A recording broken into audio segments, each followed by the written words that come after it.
Brother, I'm going run a wild Hulk Hogan.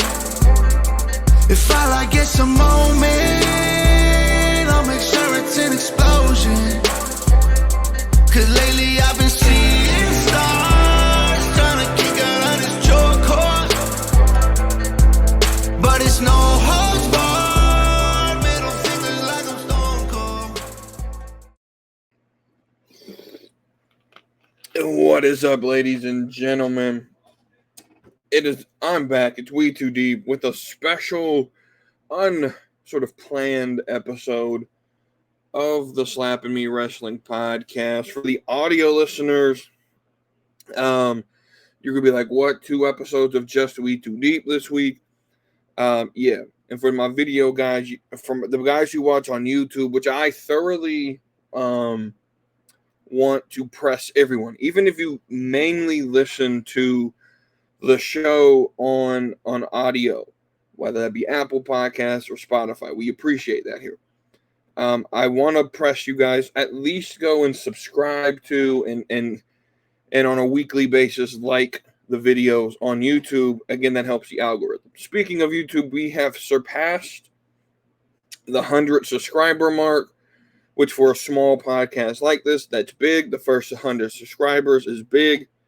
So thank you to everyone out there. Again, continue to share with your friends as we continue to grow the podcast. If you're listening to audio networks live, of course, share that as well. Follow or subscribe or whatever the terminology for the individual platform is, and leave us 5-star reviews. That helps with that algorithm. So this episode solely will just be my initial bad blood reaction, right? So why I'm doing this? Why can't I wait till Tuesday when I have Wavy D here, right? And we'll go over this again. We'll get Wavy D's take on some of this on Tuesday. But why can't I wait? Well, because what tends to happen with these PLEs is I tend to have, I watch it and then I have my initial thoughts on Saturday. And then by the time we get to Tuesday, my thoughts have been changed. And so my reaction isn't actually my reaction, right? It's something that where I've had 3-4 days to think about, right? And so with this, what I want to do is I want to give my initial reaction and then see what Wavy D's reaction is to it on Tuesday, and see if we differ, if the time given in between changes how I view things. I'm going to come out with this, and I mentioned Nerdy D from the Casual Wrestling Show because he's solely a casual fan, right? Where I call myself sort of like a hybrid fan, where I am hardcore, but I also understand the casual point of view, and will consider myself a casual fan in that I'm not necessarily watching wrestling for wrestling's sake, right? There is what I find is that a lot of times with your casual fans, there is more emphasis on the storytelling outside of, just the normal in the ring stuff. Like there is a cinematic casual fans will watch wrestling similarly to how someone would watch a normal television show. And that's how I watch. Even though I do think that the match is important, it's not as important as the overarching sort of storytelling that gets told here, right? And so with that being said, but I also think I'm a little bit more hybrid in that I understand where the hardcore sort of IWC love of the sport comes from. And so I think I bring both perspectives into, and that's why I believe I have a little bit different opinions than both sides, right? Because I can bring both sides together, and that's what I aim to do here, right?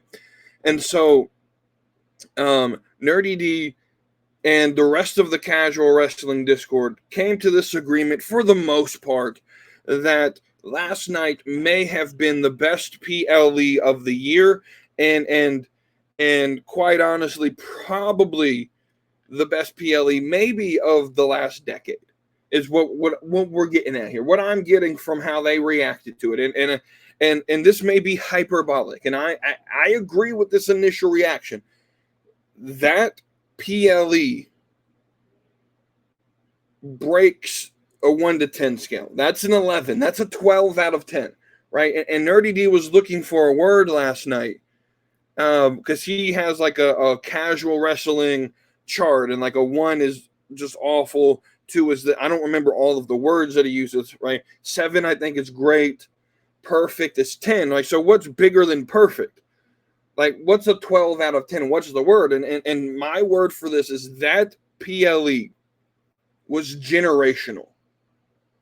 That PLE was one of a kind, right? You can't replicate that.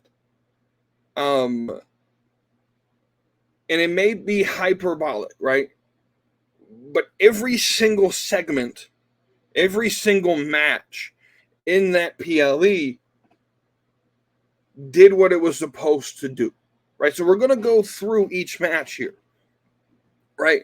And so we start with Punk and we start with Drew McIntyre, right?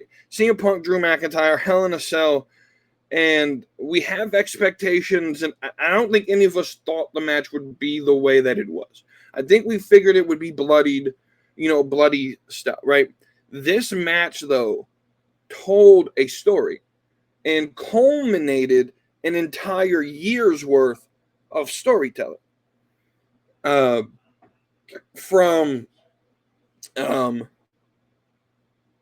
From beginning to end of the feud, we're about to do the Slap and Meet year-end awards, coming probably towards the middle of December, like we did last year. Tentatively, I think it's like December 17th is the last Tuesday before the holidays. And that's tentatively when the year-end awards are going to start or happen. I think that's after Saturday. I think that's the Tuesday after Saturday night's main event, which is when I want to hold this. And I know World's End is on the 28th. I get it.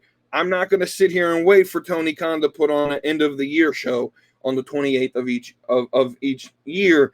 That show doesn't count for this year, right? It just doesn't count. Well, right? You put in it, like, if you want to be in the Slap and Meet end of the year awards, get your final show done before the holidays, because we're going to take a 2-3 week break during the holidays just to let everyone enjoy the holidays, right? So with that being said, man, we got Drew and we got Punk, right? Culmination of a year's work, right? And I actually made the year-end award categories this year. And I'm sitting here looking at them: Male Superstar of the Year, Feud of the Year, Match of the Year, PLE of the Year. We may have locked in 3 or 4 awards here on this show, right? Feud of the Year, we're going to have James, possibly Cody on this year. If they can find me an AEW feud for the year of 2024, that's better than McIntyre versus Punk,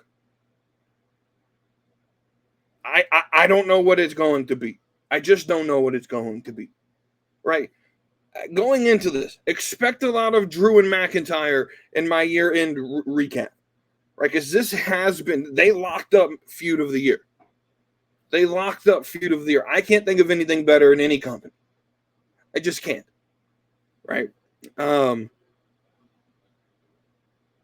Yeah, there's nothing else to say about this match that other than the winner didn't matter to me, right? Going into this match, we were 50-50 split for the most part, and at least for the casual audience that I talked to about, is Drew going to win? Is Punk going to win?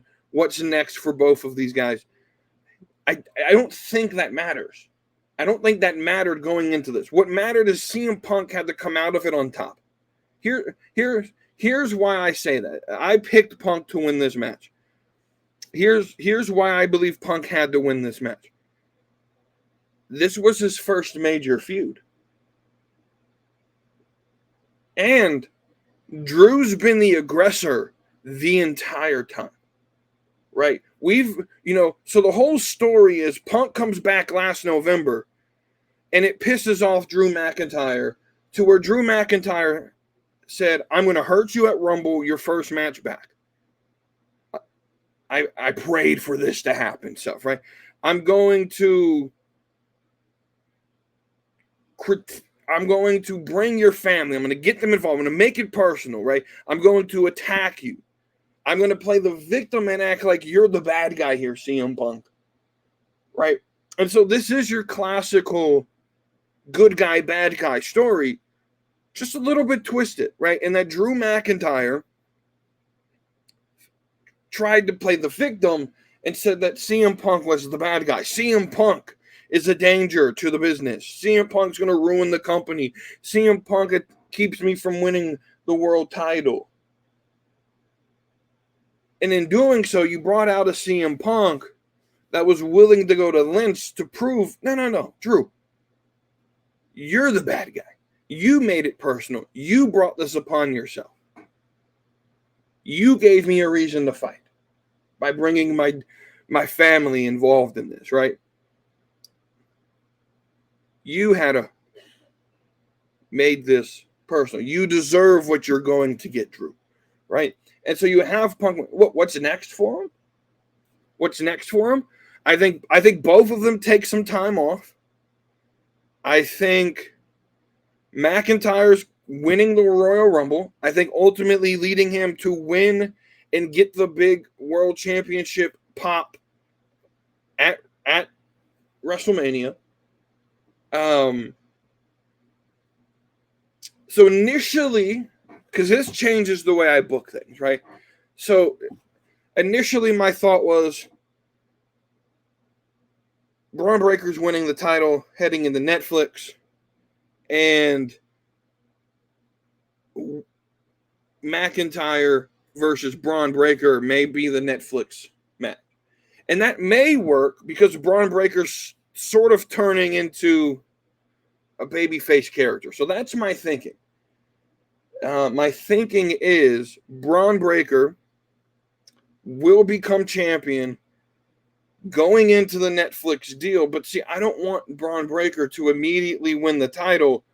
And I guess having a 4-month reign works where he can get the title in December. I think he wins that December 14th date of Saturday night's main event. I think that's where a lot of things will happen.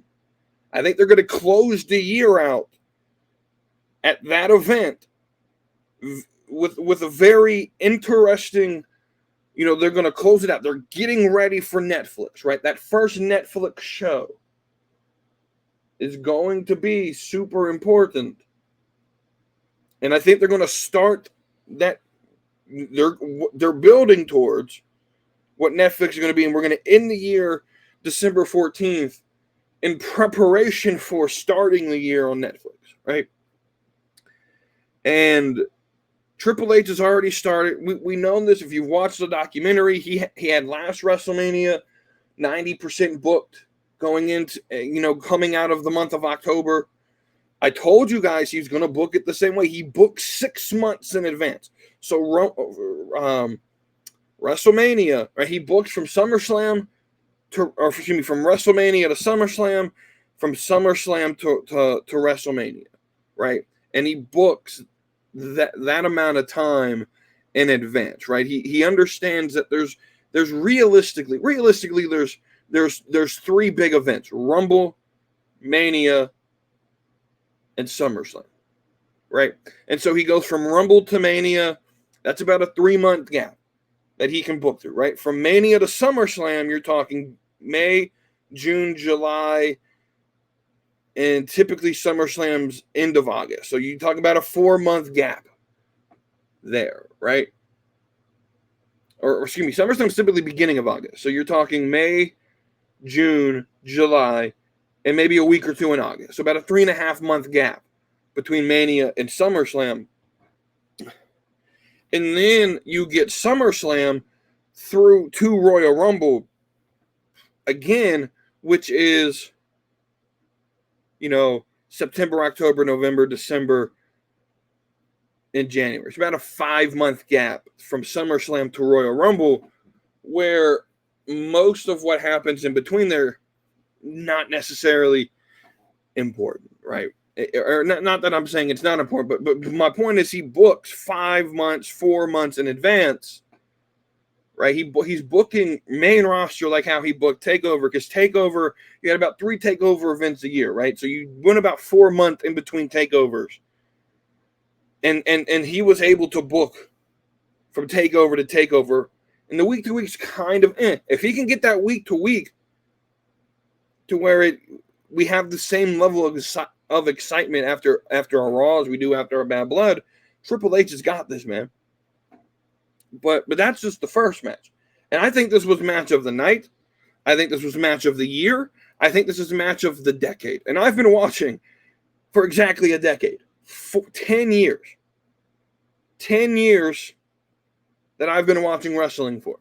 From 2014's Royal Rumble till now. It's about 10 years, right? 10 and a half years. I think this is match of the decade. I can't recall a single match in the last 10 years of watching wrestling that I felt was better than this individual match. And maybe that's hyperbolic. Maybe that's a recency bias. But I don't remember coming out of any match and saying you can't follow that up. You're right. And when I say match of the decade, I mean a match that will actually be remembered and talked about in the next decade. In 10 years from now, in 2034, we're going to be talking about this match. This match will be remembered. Hey, do you remember that night at Bad Blood where CM Punk beat Drew McIntyre? I thoroughly believe we're going to be talking about this match in 10 years. Thoroughly believe that, right? So how do you follow this up? This is the question. Well, it's easy. You got the crowd excited. You had all the big spots, and now you got to get a downer. You got to calm them down. Nia versus Bayley is the only match on this card that could do that, right? The only match on this card that could do that. And it wasn't a bad match. There was a couple of spots that didn't necessarily go well. I think it was a little bit sloppy, but in the end, it's still, when you watch wrestling the way I watch wrestling, I'm not grading the X's and O's. I'm grading the storytelling. I'm grading how we progress this. Does this want to make me keep watching the feud that I'm watching? And this did exactly that. Triple H, I came into this saying she's got to cash in. I'm tired of Nia Jax. There's got to be a cash in, right? And it was teased, and Nia sort of sat up and stopped it, and Tiffany got scared a little bit. And initially I was upset that the cash in didn't happen. But play this out just one more month. Or 2 more months. I forgot when they're in Milwaukee. I think Milwaukee, Wisconsin will witness the Tiffany Stratton cash in, because that's her home state. Practically her home city, right? She's cashing in by the end of the year, though. And you got to continue to play this. Now Nia has that seed of doubt. And so now you can play this storyline just a little bit. You can play this out. And this is great, dog. This was great storytelling.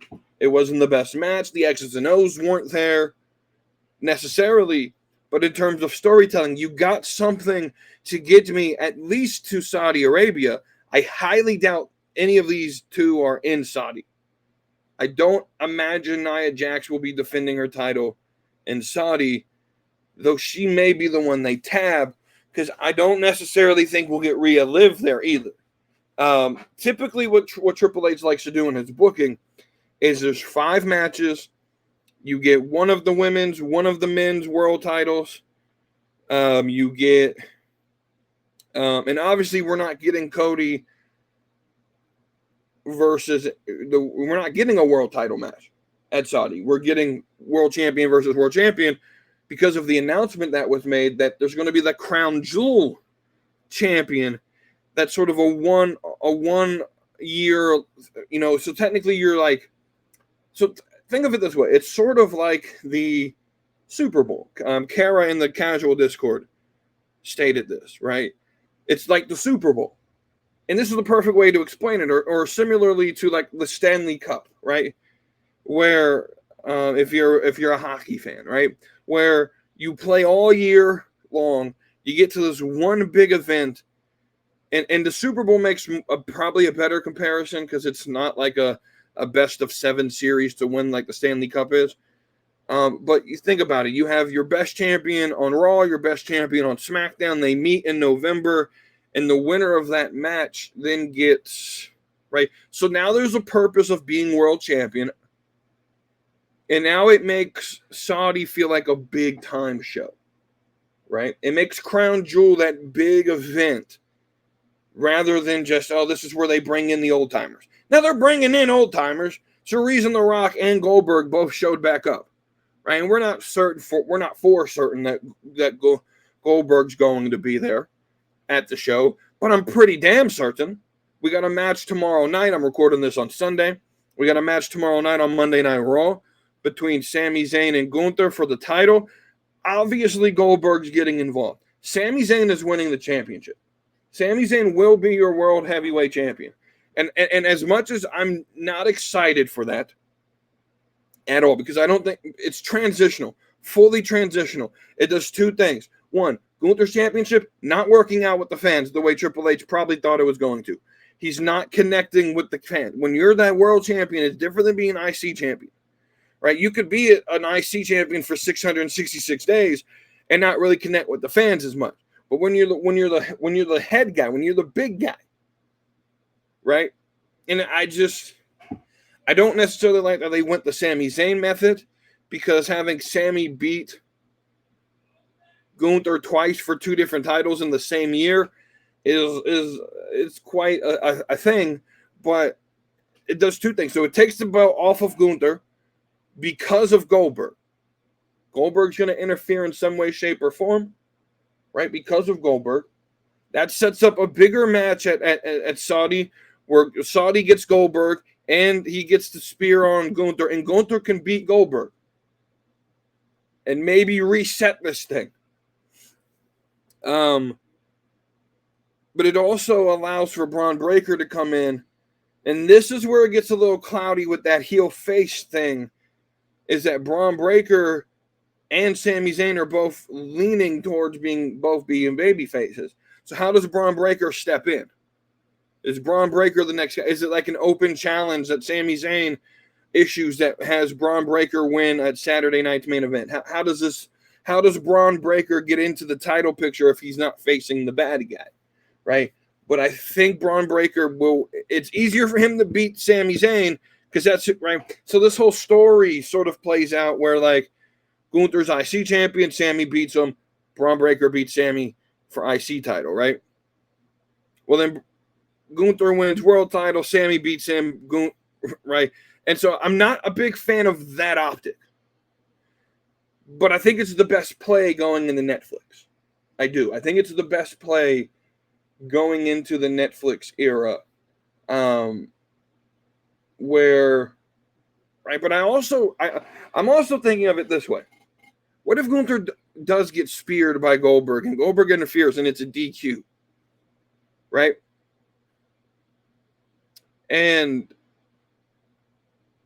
But see, you have to take the belt off Gunther because my picture going into it was, okay, well, Gunther says, well, screw this. I'm champion. I'll face Goldberg for the championship at Saudi. But see, you can't do that because you got to have Gunther versus Cody. And so I think Gunther versus Sami is the better match there.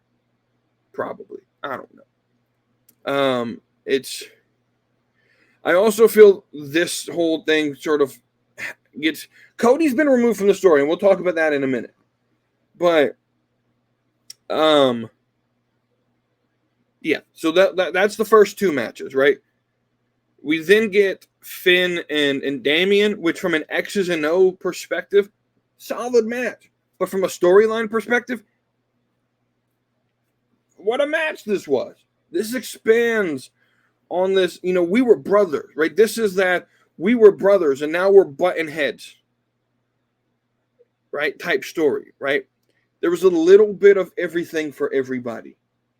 And this is what AEW claimed to try to do, but instead what they did was they just fed us and fed the fan base the same bullshit between 4 different matches or 5 or 6 or 18 different matches, right? And all the AEW fans are like, oh, Wrestle Dream next Saturday is going to be a better PLE pay-per-view. Are you sure about that? You certain that you can beat this, right? You get an extension of this story. Damian versus Finn will finish this up at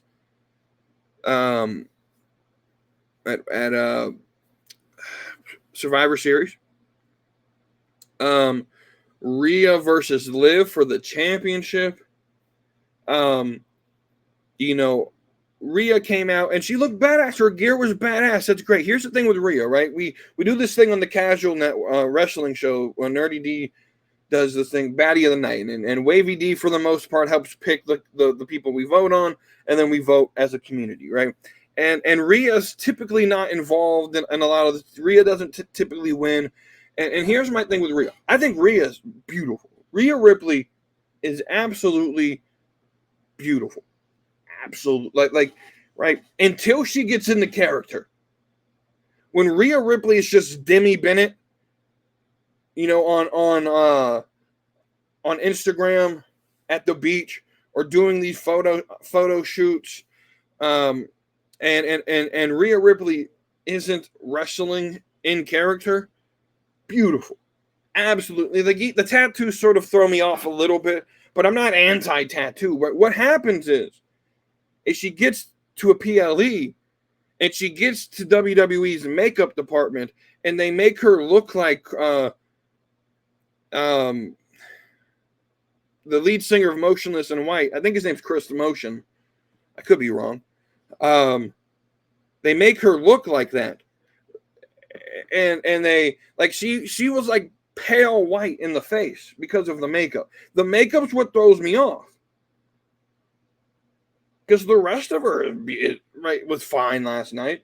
If they just didn't pound on 18 pounds of white makeup and made her look pasty as shit in the face and then colored her with all the other shit, that aesthetic throws a lot of people off, I think. And it also, but that aesthetic also puts people in, right? So you're battling two different lines, right? But this match told the story you needed to tell. It accomplished storytelling. Was it the best match? No. It accomplished story. Now, let me tell you something. Liv Morgan, fantastic seller. Wavy D's been saying that for a couple months now. Liv Morgan's probably the best seller in the women's division. Her stock over the last, let's say 12 months to me, Liv Morgan went from when I looked at and thought of Liv Morgan to me went from lower mid-card to she's a main event superstar in this company. And it's because of how they presented her. Right? And so you get Dom up in the shark cage, and everyone wants to sit here and be like, oh, they didn't lock it. You guys, stop digging in so deep.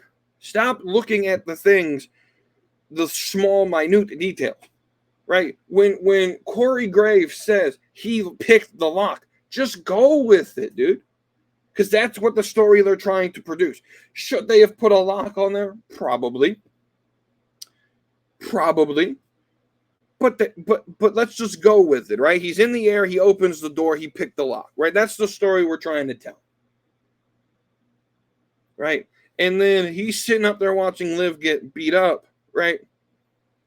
And Rhea's coming over by the cage, and maybe Dom's thinking I'm gonna make a play, I'm gonna fall on her or whatever, right? And instead, his foot gets tangled up in the chain. Now, was this a stupid spot? Yes, absolutely. I will 110% say, you know what, this was a really dumb thing to try to attempt. But guess what? It worked out. If it didn't work out, I'd still say it was stupid. This was stupid, right? But it worked out. He was hung up like a piñata. That's the visual they want to show. He was getting beat the fuck up, and that's when the whole reason this whole thing happened. Why was the door open? Why did Dom try to get out of the cage? Why was he hung up? Why was there a chain in the cage that he could get stuck? It was all there to set up the story point that Liv's got new muscle. Liv doesn't need Raquel anymore. Or excuse me, Rhea.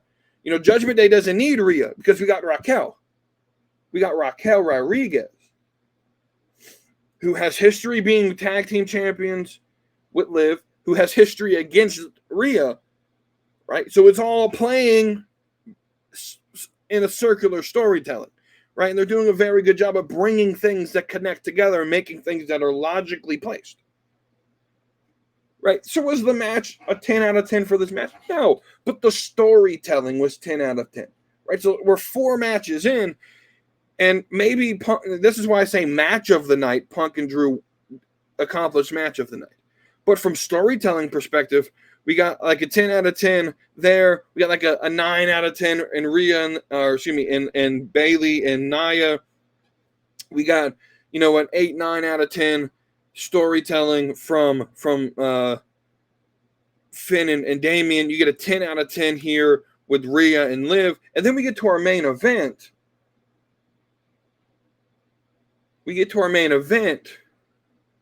And it's slow, methodical, right? Roman looks good.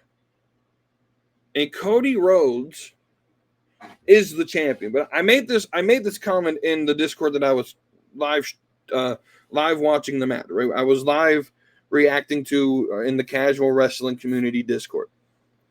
I was live reacting with the rest of the group that was there, and I made the comment, right? Because everyone was making the comment about how like Roman looks like a god, this, that, and the other.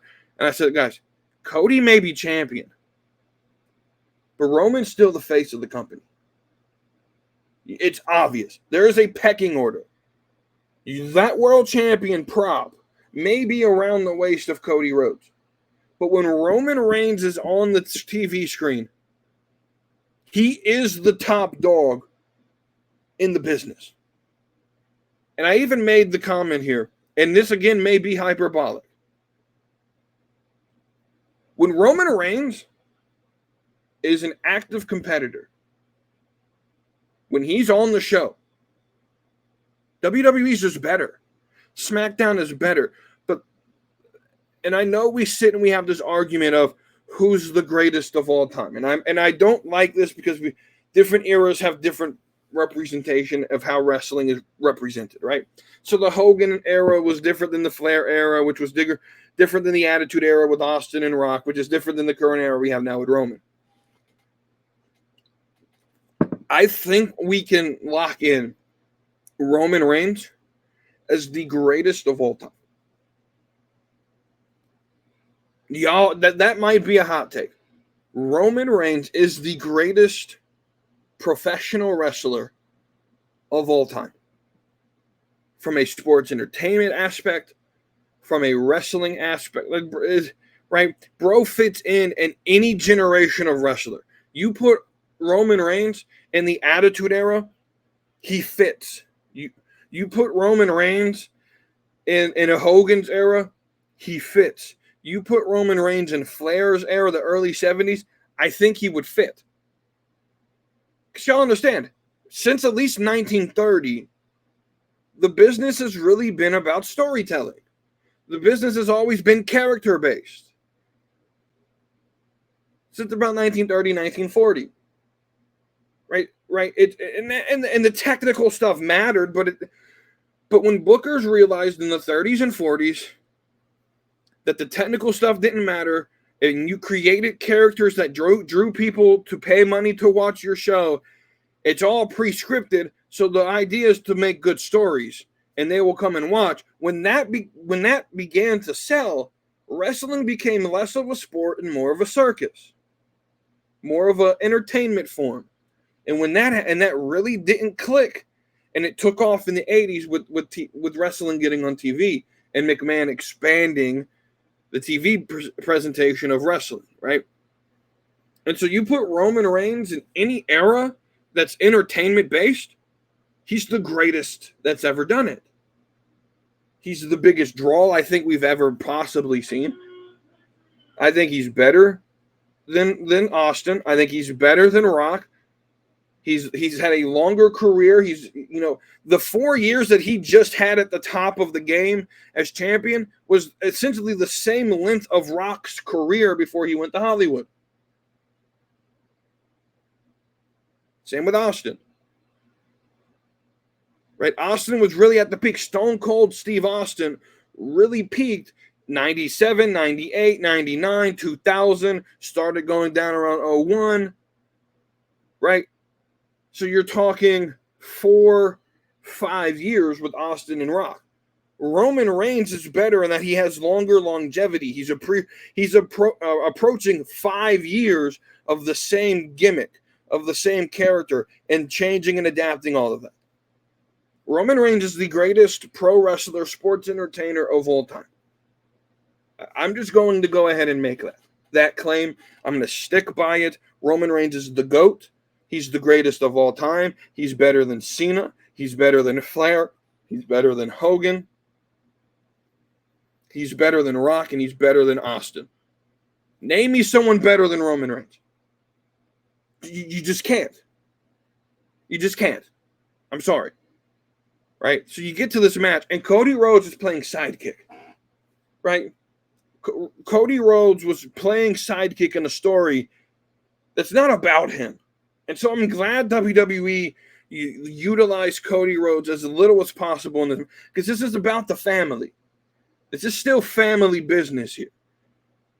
And Cody Rhodes is just here to give him something to do and to keep that tension between Roman and Cody, right?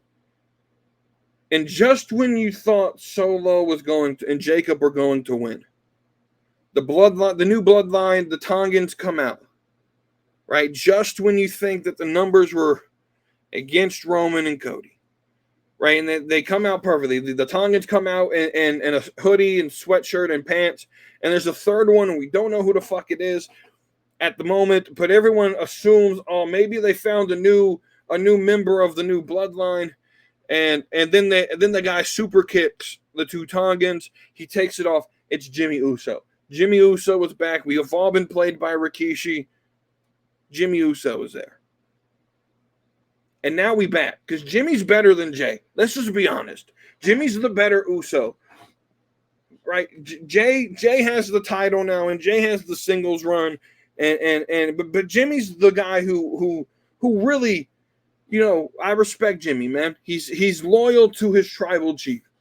His brother ran off. Jay ran off and tried to do a coup, and he ran off and tried to do things by himself. He thought he was bigger than the tribal chief. And guess what? Roman's going to have to forgive Jay for this. He's going to have to extend the hand of grace and say, bro, for the purpose of putting Solo and the new bloodline in their place, we need you, right? But we got Jimmy back. And Roman and Cody end up winning this match, but really the lasting scene we get is Jimmy and Roman in the ring, and they embrace, and he's back, and he's willing to do whatever it takes for his tribal chief. And we end the show, or so we think. The new bloodline start to attack Cody. Jimmy's like, bro, what are we doing? Roman's like, no, this is a one-time thing. We just got done with the match. That was it. And Jimmy's like, no, we got to help him, and we got to help him. We got to help him. Whatever you say, though, big dog. Whatever you say, tribal chief. And Roman said, all right, let's go kick some ass one more time. And they run off the new bloodline. And then The Rock's music plays.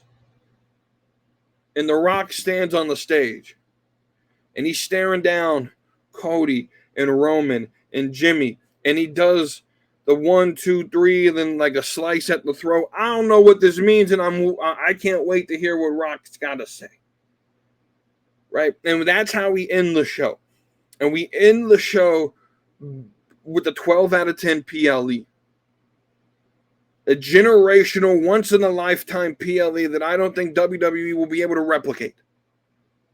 in terms of they've created 5 matches with 5 stories that could go down the middle. We had no idea what was going to happen. We thought Jimmy was not coming back. We didn't know when the fuck The Rock was coming back. We didn't know Raquel was coming back. Right? We had zero idea what was going to happen. In an age of predictability and dirt sheets, Triple H accomplished something nearly impossible. That was creating a 12 out of 10 event where anything and anything could happen, and we did not know it was going to happen. And true, legitimate surprises happened. And it was entertaining, and it was fun to watch. This was a once-in-a-lifetime generational PLE that I think Triple H, he won't be able to replicate it, but he has a formula that works now. And if he can continue to do this, WWE's back, baby. WWE's back, right? SmackDown immediately better with Jimmy, Roman, and The Rock in the picture. SmackDown's immediately better. We may potentially have Goldberg on a Raw fighting Gunther. Immediately better. Right? The main roster shows, these 2 shows just got immediately better. There's a revamped push towards now building the best WrestleMania and beating WrestleMania 40 and having 41 be better, right? And if that's the way Triple H continues the book, we may have 3-4 months in between these bigger shows of that sort of lull, and the stories may take forever. But when we get that payoff, it means something. And so if I get 3 to 4 payoffs where Triple H busts the loadout at SummerSlam Mania and in a push towards that in the end of the year, I'm for it. I'm fine, right? We got to sort of take Triple H off of the quote unquote life support. We got to give him back his props. Still not better than Shawn Michaels to me, because I think Shawn Michaels is more consistent. But Triple H, he's number 2. He's number 2 where he needs to be, right? So all the things I said about Triple H not knowing what he's doing, and he's predictable, and he's not creative. That's going to be 8 months out of the year. But we know at least 4 months out of the year we're going to get something big from Triple H.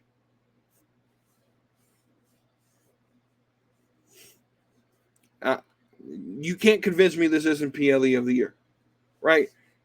So we're going to run our award shows a little bit different. Last year I ran it and I said, bring your 3, candidates. Each of us can have 3 candidates each, and then who actually won. No. We're going to do this a little bit differently. Just tell me who your winner is. That's how this is going to happen. I know I'm going to be there. Wavy D is going to be there. Junkyard James is going to be there. Maybe potentially Cody will be there. And that's all we'll talk about that episode to end the year. But man, on Tuesday show, we'll readdress this topic on Tuesday's show. And I'll get Wavy D's thoughts, and maybe we'll recover some things maybe I missed that maybe he picked up, right?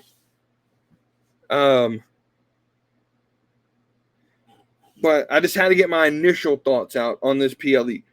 Greatest I've ever seen in the 10 years that I've been watching wrestling from start to finish. Greatest PLE. And being that it wasn't a Big 4 event, and being that typically these October pay-per-views that WWE typically throws tend to just be throwaways to get you to Survivor Series, and this thing came out and well exceeded my expectations.